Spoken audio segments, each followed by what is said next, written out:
رحیمی ټک یوټیوب چینل سبسکرایب کړئ. ورسره په خوا کې د غنټۍ دغه نښان کلیک کړئ ترڅو زموږ هر نوی ویډیو تر تاسې ورسیږي. که غواړئ د بل چا واټساپ میسج په خپل تلیفون کې وګورئ نو دا ویډیو ستاسې لپاره ده.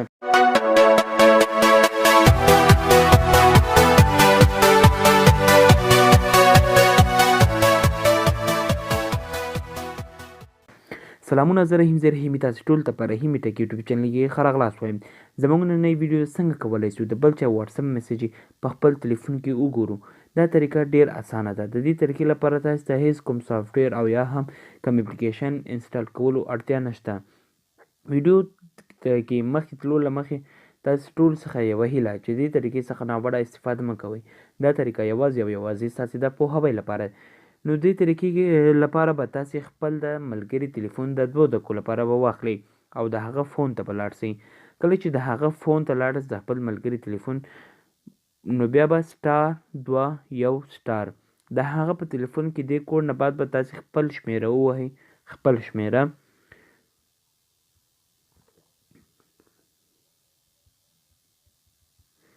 بیا به هیش ووهئ او بیا به اوکې کړئ. کله چې تاسې اوکې کړئ داسې کوم صفحه به تاسې ته راسي، اوکې به ووهئ. بیا به لاړ شئ واټساپ ته.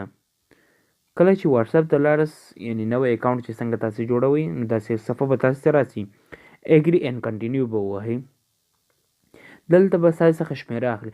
دلته به تاسې خپل شمیره نه لیکئ. خپل شمیره به نه لیکئ، هغه شمیره به لیکئ کوم باندې چې ستاسې ملګري واټساپ اکاونټ جوړ کړی وي، یعنې خپل د ملګري شمیره به لیکئ.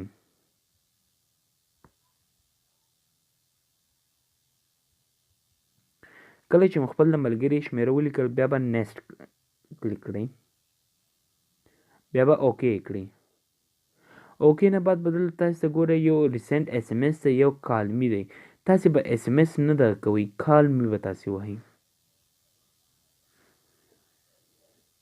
تاسې ته بیا ووایم چې تاسې به ریسنټ ایس ایم ایس نه به ووهئ، تاسې به کال می ووهئ. موږ به هغه کوډ باندې څنګه کار وکړو؟ هغه کوډ له لارې تاسې کولی شئ د بل چا زنګونه په خپل تلیفون کې ترلاسه کړئ.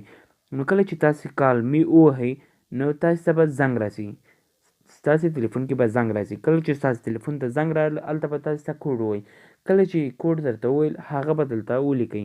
اوس ما ته زنګ راغی نو ما هغه کوډ ولیکه.